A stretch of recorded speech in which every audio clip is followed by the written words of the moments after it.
fait, en revoyant le film, il y a une image qui est vraiment une image totalement minoritaire, mais que j'aime bien. C'est juste après que vous soyez allé voir la fille de Gilles Caron. Il y a un plan où on la voit vous donner le disque dur. Hein, et j'avais oublié cette image, en fait, quand la première fois que je l'avais vue. Et j'ai eu l'impression qu'il y avait une sorte de passage de relais. Ça ressemblait vraiment à comment on fait la course, etc. Et je trouve ça assez beau parce que votre film, c'est vraiment ça, en fait. C'est comment on passe le relais à partir de votre histoire avec votre mère, puis l'histoire de cette fille avec Gilles Caron. D'ailleurs, vous vous ressemblez. Enfin, vous pourriez être sœurs toutes les deux. Donc, c'est assez troublant, cette gémellité. Et la question que je vais vous poser, c'est...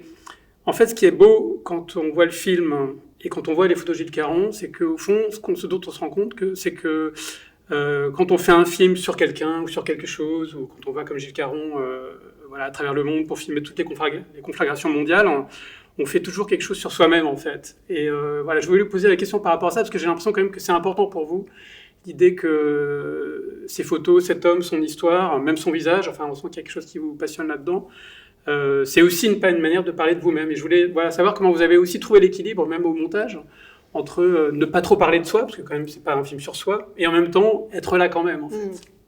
Oui, ça c'était une des grandes questions du projet, en fait, parce que pour moi ça me semblait effectivement fondamental comme c'est l'histoire du regard de Gilles Caron, ça me semblait aussi important de mettre un peu de raconter l'histoire de mon regard sur son regard.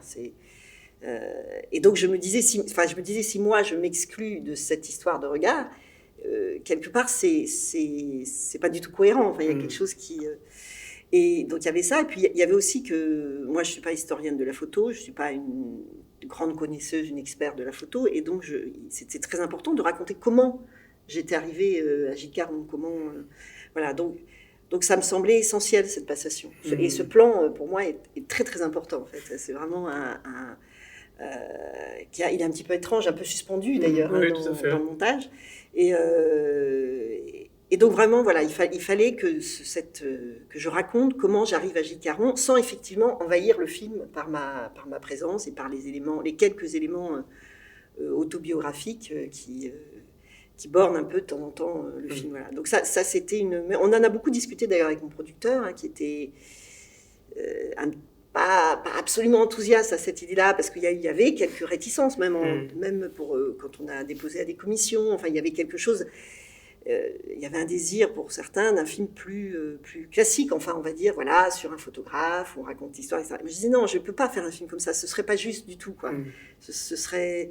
Et moi, mon obsession quand je fais des films, c'est d'être juste par rapport à ce que je ressens, par rapport à l'expérience que je vis quand je fais un film.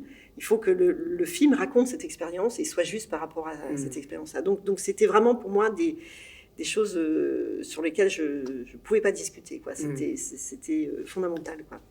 D'ailleurs, il y a un truc qui va un peu peut-être dans ce sens-là, c'est ce qui est frappant, et justement qui va dans le sens d'un regard très personnel sur Gilles Caron, c'est le tutoiement, en fait. Il y a un moment d'ailleurs où ça bascule, un petit moment au début du film où vous dites « toi ». Et puis à partir de là, le tutoiement... et je voulais vous poser la question par rapport au tutoiement, parce que ça me semble un moment aussi le fait de tutoyer, c'est comme reconnaître l'autre dans un miroir, enfin quelque chose comme ça, de cet ordre-là. C'est pas juste une vision distante des choses ou objective. Là, c'est là où d'un seul coup ça devient personnel. Et je voulais savoir aussi si le tutoiement allait dans ce sens-là, en fait. Ouais, tout à fait. Il est venu assez vite, en fait, une fois. Donc, il y a eu 6 mois donc, où j'ai vraiment remis en ordre les photos. Et ça, c'était un travail de plonger dans les photos de Gilles Caron, qui était nécessaire pour retrouver son cheminement. Et cette espèce d'immersion dans son travail, c'est vrai que ça m'a donné l'impression de le connaître très, très bien, quoi. Et puis de le côtoyer, d'être au-dessus de son épaule, d'être avec lui. Donc, ça me semble... Après, dire vous, quand j'ai commencé à écrire le projet, ça me semblait très bizarre. Dire vous ou il, le plus logique aurait été il, de dire il, ça me semblait pas, là encore pas juste par rapport à ce que j'avais traversé pendant ces 6 mois de découverte de son travail. Et puis, comme l'objet quand même du film, principalement, c'était de redonner une présence, au fond, à Gilles Caron, de lui redonner un corps qui a était introuvable au Cambodge. Donc vraiment, c'était cette idée à travers les photos, de lui retourner les photos vers celui qui les avait faites, donc vers lui et vers son corps, enfin qu'on sente ses déplacements, son cheminement physique et aussi mental bien sûr, mais aussi celui physique. Voilà, je me disais que le tu, forcément, le faisait être avec nous. Nous, enfin, les spectateurs qui allaient regarder, il était là, quoi. En disant tu, c'était le convoquer. D'ailleurs, on a du mal à imaginer que lui-même, il vous voyait les gens, en fait. Enfin, quand on voit ses photos et quand on voit le rapport direct qu'il a avec le modèle et le face-à-face qu'il a avec le modèle, je pense par exemple à la photo de cette fille en Irlande, cette jeune fille en Irlande du Nord, qui le regarde et qui devient une photo iconique, comme vous dites. On a l'impression aussi que, du coup, c'est logique de le tutoyer, en fait, parce que lui-même est dans un rapport très direct, en fait, aux choses et aux êtres qu'il filme, en fait, enfin, qu'il photographie, pardon. Oui, alors ça, je l'ai découvert au fur et à mesure, hein, c'est-à-dire que plus j'ai regardé les photos de Gilles Caron, plus j'ai trouvé que sa démarche avait à voir avec le documentaire, justement. C'est-à-dire, il ne s'agissait pas juste pour lui de faire un travail journalistique où on met en évidence un événement à travers la photo, en essayant comme ça de faire la photo qui va réunir plein d'éléments du moment. Moi, j'ai eu la sensation, effectivement, que son travail, ce qui l'intéressait, c'était les gens, vraiment, de leur donner une présence, un regard, un corps aussi. Toutes des questions comme ça qui, quelque part, ont presque plus à voir avec le documentaire qu'avec le reportage d'actualité, d'une certaine façon. Et je pense que c'est ça qui fait qu'on a l'impression de ce tutoiement. C'est parce qu'il y a une espèce de proximité. Par exemple, l'enfant Biafré, c'est pas juste un enfant affamé, quoi. C'est les photos les plus fortes qu'il a faites, c'est justement parce que tout d'un coup, ces enfants, c'est quelqu'un. À chaque fois, il y a quelqu'un. Il y a une singularité parce qu'il y a un corps, parce qu'il y a un regard. Et c'est là qu'on a cette sensation du tutoiement. Et donc, dans le film, en fait, plus je travaillais sur Gilles Caron, plus quelque part, là aussi, il y avait quelque chose d'une complicité qui s'établissait par le travail même.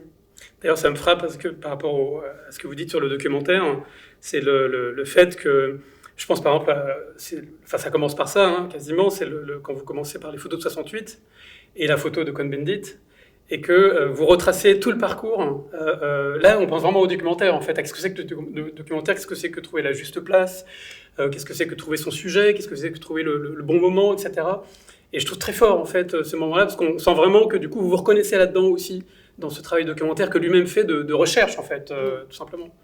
Oui, et c'est d'ailleurs en regardant ces deux planches contact et en les remettant dans l'ordre et en comprenant son trajet, c'est vraiment ça qui m'a convaincu de faire ce film. Enfin, c'est vraiment ce moment-là. Bon, il y avait eu l'espèce de coïncidence entre nos deux histoires, enfin cette gémellité, comme vous dites, entre... Voilà, mais ce qui m'a vraiment convaincu à passer quand même 4 ans, hein, parce que ça a été un très très long travail, c'est vraiment de comprendre d'être avec lui et de pouvoir comprendre le travail d'un photographe, quoi. C'est quand même assez extraordinaire. C'est très rare en fait parce que le fait que la famille m'ait passé comme ça ce disque dur avec toutes les photos, c'est assez exceptionnel, quoi. Il y a très peu je crois que c'est assez rare d'avoir accès comme ça à toutes les planches contact d'un photographe, quoi. C'est même assez vertigineux, en fait. Oui. Ah oui, ça a été quand j'ai compris que tout était en plus dans le désordre et qu'il faudrait tout remettre dans l'ordre pour pouvoir faire ce qui, moi, m'intéressait, c'est-à-dire comprendre le cheminement de Gilles Caron, c'est vrai que là, j'ai eu un peu le vertige. C'était 6 mois de travail un peu fou, quoi, où je me suis plongée à la fois dans les événements de l'époque, dans des détails qu'on a absolument oubliés aujourd'hui, mais pour pouvoir reconnaître qui était qui, dans des mises en ordre, en accrochant les photos sur les murs, c'était en essayant de retrouver les plans des villes. Enfin, c'était assez vertigineux, parce que surtout qu'après ça, avec tout ça, il fallait faire un film, et qu'à un moment donné, je me suis dit, mais comment je vais réussir à condenser ça en 1h30, quoi. Et vous saviez dès le départ que ça allait prendre la forme d'une enquête, parce qu'au fond, le film est une enquête, même une enquête littérale. Enfin, moi, je vois je pense à ces plans, par exemple, où vous étalez toutes les planches contact. On pense vraiment évidemment à tous ces films où on voit des flics ou des détectives privés qui ont étalé tout ça sur le mur pour comprendre un petit peu comment tout ça marche, enfin, ouais, et trouver la clé, en fait. Et vous saviez dès le départ que ça allait prendre cette forme-là Enfin, comment c'est venu, cette forme-là, en fait? La forme de l'enquête, elle était là très, très, très rapidement, en fait, quand j'ai commencé à penser au projet, parce que je pense que c'était... je savais c'est ce que j'allais vivre pendant tout le temps de ma recherche, en fait. Et je voyais pas comment raconter ça autrement que de ce point de vue-là, en fait. Au fond, de mon point de vue, quoi, de mon regard, quoi. Je pense que c'était par là que c'était intéressant. C'est là que naissait aussi, je pense, l'intérêt du film. C'est-à-dire, au-delà d'être juste voilà, il ne s'agit pas juste de raconter l'œuvre finie d'un photographe, c'est-à-dire de montrer ses photos finies. C'est pas un film exposition. Oui. C'était un film sur le regard. Et forcément, dans la mesure où il n'est plus là, ça nécessitait une recherche et donc une enquête. Et que l'enquête, en plus, c'est une manière de déployer du récit. C'est une forme narrative qui fait que quand on trouve quelque chose, ça prend une valeur extraordinaire, quoi. Donc je savais que ça serait la forme d'une enquête. Je savais aussi que dans chaque reportage, je voulais rentrer de façon différente à chaque fois. Ça, c'était vraiment une idée que j'avais dès le départ, parce que moi-même, dans mon travail, j'avais à chaque fois utilisé des façons de faire différentes, qui allaient donner à chaque fois une forme de plaisir aux spectateurs différente. Voilà, donc et je savais aussi que je voulais faire exister la photo dans toutes ses formes, quoi. À la fois numérique, argentique, sur papier, accroché, en me promenant dans la rue avec. Enfin, il y avait quelque chose comme ça de ces différents états de la photo qui devaient apparaître dans le film. Ça, c'était un peu les trois idées, concepts du film. Et du coup, l'enquête, ça devient aussi, le fait d'avoir accès à toutes les planches contact et de faire une sorte d'enquête et de retracer justement, que ce soit là ou lors de la guerre des 6 jours aussi, voilà, en Israël. Ce que j'aime beaucoup, en fait, c'est le fait que c'est aussi un film sur le travail, en fait, comment on travaille, on a l'impression d'être avec lui concrètement, en fait, d'être au présent. C'est pas effectivement un film exposition où on verrait les photos, on trouverait belles les photos prises isolément les unes des autres. Là, on a vraiment l'impression je sais pas comment dire, mais d'être au présent avec lui, en fait. Ça, c'est assez rare, je trouve, de pouvoir retrouver ça dans un film sur un photographe, en fait, de trouver ce travail au présent, en fait. Oui, pour moi, c'était un film sur la création, en fait, générale. Effectivement, à la fois la photo, le documentaire, c'est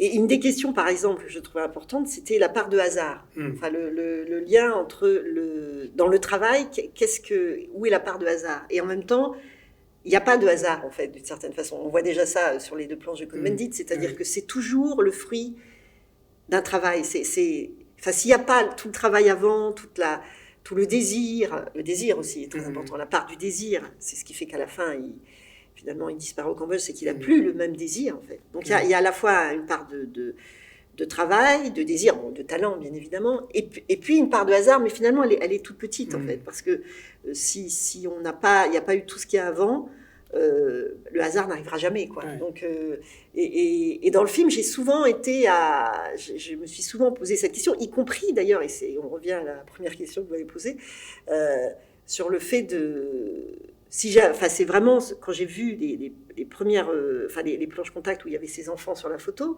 cette coïncidence en fait avec les dessins de ma mère, c'est le déclic quand même de départ, et il y a quelque chose d'une coïncidence effectivement qui est quelque chose un peu hasardeux, enfin qui est pas vraiment voilà, et qui n'est pas tant le hasard que ça, puisqu'au fond on est là à la croisée enfin, c'est les 2 histoires, celle de ma mère ou celle de Gilles Caron, là où c'est comment on fait quand on travaille, comment on fait pour vivre sa vie et travailler en même temps. Enfin, c'est aussi une question. Et j'étais contente d'ailleurs que ce soit un homme qui se la pose, quoi, parce que souvent on attribue ça à une question.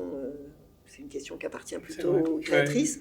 Et en fait, on voit bien dans le film que c'est aussi une question pour un père. C'est aussi une question, quoi. C'est la question qui ouvre quelque part le film avec ses photos et qui clôt le film, puisque à la fin il dit je veux plus être avec vous, quand il écrit à sa femme, quoi. Du coup, ça met en lumière de manière terrible l'espèce de raccord impossible qu'il y a sur cette même pellicule, entre la vie de famille et puis la guerre, en fait. Moi, ça m'avait vraiment fait penser à tous ces films sur la guerre, enfin de guerre, où on voit le bonheur familial, etc. Et d'un coup, paf, on est plongé d'un seul coup, je sais pas, comme dans le film de Cimino, par exemple, on est plongé d'un coup dans l'enfer de la guerre. Ce raccord sur un même rouleau de pellicule, ça m'a vraiment fait vraiment évoquer ça, quoi. C'est vraiment comme une ligne de vie, en fait, Ouais. et pouf, c'est assez troublant, en fait, ça. J'imagine que ça vous a troublé aussi, quand Ah vous oui, avez vu oui, ça. oui, oui, complètement. Ça, c'est-à-dire cette juxtaposition, en fait, le film, il vient raconter ce qu'il y a entre les deux photos, en fait. Oui, c'est Entre les ça. photos de Ouais. famille et les photos du Cambodge. Le film, en fait, vient raconter ça. Mm. Tout ce qu'il y a, en fait, dans ce petit écart-là.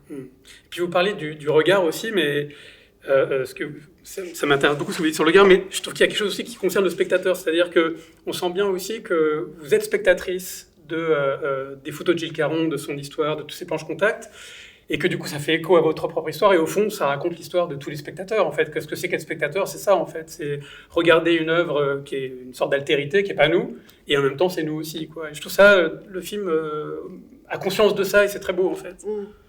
Oui, c'est... Quand, par exemple, sur les photos de 68, je dis je ne peux pas les raconter parce que... Enfin, que je ne peux pas me plonger dedans parce qu'il y a quelque chose qui fait écran et tout. Il me semble que c'est une expérience que c'est une manière d'autoriser les spectateurs aussi à regarder des photos en y mettant aussi quelque chose de leur propre histoire. Enfin, il n'y a pas de regard, il n'y a pas d'objectivité, Bien sûr, évidemment, bien sûr. mais non plus pour le spectateur. Oui, parce qu'on projette forcément, Voilà, évidemment. donc c'est tout un jeu comme ça de regard. D'ailleurs, vous dites un truc très beau dans le film aussi. À un moment donné, vous dites, vous suggérez que vous n'aviez pas de photos de famille jusqu'à 16 ans, je ne sais pas si c'est ce que vous dites, je crois, et que du coup, ça devient vos photos de famille, en fait. Enfin, il y a un truc comme ça, en tout cas, les photos des autres que vous pouviez voir dans les magazines ou ailleurs, ça devenait vos photos de famille. Je trouve que ça raconte quelque chose de très fort sur ce que c'est qu'être un spectateur, en fait. Au fond, on regarde toujours des photos de famille à certains égards, quoi. Oui, il y a un moment, enfin, il faut espérer qu'à un moment donné, effectivement, même des photos qui représentent l'autre deviennent une photo de famille. Oui, c'est ça, exactement. Ouais. Et vous disiez aussi à un moment donné que vous êtes resté donc, vous avez resté 6 mois avec ces photos, mais vous avez travaillé 4 ans dessus. Les photos sont quand même pour beaucoup d'entre elles en tout cas, hyper violentes, hyper crues, hyper... Il y a presque pas de filtre, enfin il y a quelque chose on a l'impression qu'il se laisse dévorer par le réel qui filme, et que du coup, quelque part, ça le détruit aussi. C'était pas dur d'être en contact avec ça, avec cette crudité, ce regard vraiment sans filtre sur la réalité pendant autant de temps, je veux dire. Oui, je ne l'ai pas vécu comme ça parce que comme j'étais dans le travail, justement, il y avait quand même je pense que regarder juste des photos comme ça, je pense que ça ferait cet effet d'insupportable. Mais, et d'ailleurs, c'est aussi pour ça que l'enquête, elle aide aussi à regarder les photos. C'est-à-dire que je pense qu'il y avait toujours un cheminement avant. C'est-à-dire que c'est ce cheminement qui me permettait il était là, quoi. Oui, de mettre des mots et de comprendre quelque chose, Voilà. du coup, pour éviter d'être face à l'horreur des images pures comme ça, sans... Et je voulais aussi que le spectateur, l'enquête, elle permet ça aussi, le fait d'avoir adopté la forme de l'enquête, ça permet à un moment donné qu'on arrive à des photos, mais on y est presque préparé d'une certaine façon. Il y a toute une... Voilà, elles n'arrivent pas comme ça. Oui. Voilà. Et donc ce travail que je faisais sur les photos me permettait de pouvoir les supporter, quoi. Et alors, dernière question peut-être, pourquoi vous êtes allé, vous avez éprouvé le besoin d'aller en Irlande du Nord pour rencontrer d'éventuels témoins parce que ça, c'est un moment intéressant aussi. D'ailleurs, à chaque fois, vous trouvez une forme pour chaque partie. Pour Cohn-Bendit, c'est une forme. Pour la guerre des 6 jours, vous demandez à un historien. Ensuite, en Irlande du Nord, vous y allez. Donc, c'est plutôt intéressant, du coup, de varier les plaisirs. Mais est-ce que c'était une manière pour vous d'aller dans le sens de ce travail documentaire, justement, qui consiste à trouver, à aller un peu plus loin encore, et de l'enquête aussi? Oui, c'était une manière en fait de prolonger le geste de Gilles Caron parce que j'avais eu la sensation, d'ailleurs le reportage de l'Irlande, c'est un des premiers que j'ai mis en ordre parce que je trouvais que les photos étaient extraordinaires, puis j'ai vraiment senti en plus que c'était un reportage qui, après la guerre du Biafra, redonnait à Gilles Caron le désir parce que je pense que son questionnement avait été tel au Biafra je pense, il mettait déjà en question son travail et l'Irlande, ça a été un moment, je pense, où il a retrouvé du sens à son travail parce qu'il s'identifiait, je pense, à toute la jeunesse qui se battait à ce moment-là. Et il a fait énormément de photos, il a fait beaucoup plus. En 3 jours, il a fait autant qu'il a fait au Vietnam en 3 mois. Donc je me suis dit, il y avait quelque chose vers ces gens-là où il avait vraiment envie d'aller vers eux. Et je me suis dit, moi, je vais prolonger ça. Avec mon geste de documentariste, je vais aller vers ces gens-là. Et voilà, donc du coup, je me suis dit que pour ce reportage, le dispositif qui était intéressant, c'était celui de retrouver ces gens voilà, de leur montrer les photos et de voir. Je ne savais pas du tout comment ils allaient réagir, et je ne savais évidemment pas que j'allais rencontrer deux sœurs, où il y avait là encore quelque chose d'une gémilité. Hein. Les deux sœurs traversent un peu le film à différents endroits. Ça, c'est évidemment une surprise incroyable, quoi. D'ailleurs, il y a un moment très beau avec ces deux sœurs, c'est vraiment, et ça dit tout sur le pouvoir émotionnel d'une photo, c'est quand elles voient la photo de, je ne sais plus si c'est leur frère ou leur père. Leur frère, c'est ça, leur frère, oui. Donc qui est mort, hein, qui a été assassiné, et qu'elles sont prises par l'émotion soudainement, rien qu'en voyant la photo. C'est un moment vraiment très, très beau. Ça raconte plein de choses sur ce que c'est ça peut être aussi un plan de cinéma, mais tout simplement une photo, et tout d'un coup tout ressurgit, quoi. C'est très beau ce moment-là. Vous étiez surpris, j'imagine, par cette émotion. Oui, l'émotion était... D'ailleurs, au montage, on l'a un peu retenue parce qu'elle était encore plus... Oui, c'était... Plus d'effusion encore. Oui, il y avait... Oui, c'était quelque chose de... Alors elle, justement, elle regardait en plus ces photos comme des photos de famille.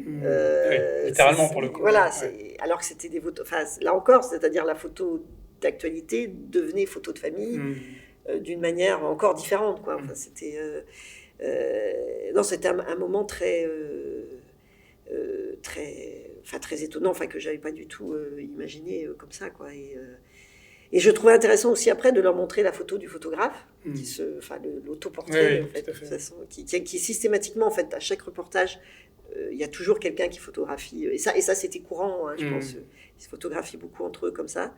Et je savais qu'ils allaient, que les autres à qui je montre et qui avaient vu Gilles Caron n'allaient pas le reconnaître, évidemment, parce qu'ils ont vu tellement de photographes sur eux. Mais je trouvais intéressant de confronter comme ça des époques, en fait, les temps. Parce que c'est aussi ça dans la photo, c'est que le temps passé devient présent. Il y a une espèce de confusion des temps. Et je trouvais que ça agissait particulièrement comme ça quand ces jeunes femmes, finalement, regardent Caron qui est aussi jeune. Oui, elles sont surprises par sa jeunesse, d'ailleurs. Elles disent, mais il est jeune. Et on ne sait plus très bien à quel moment on se situe, quoi.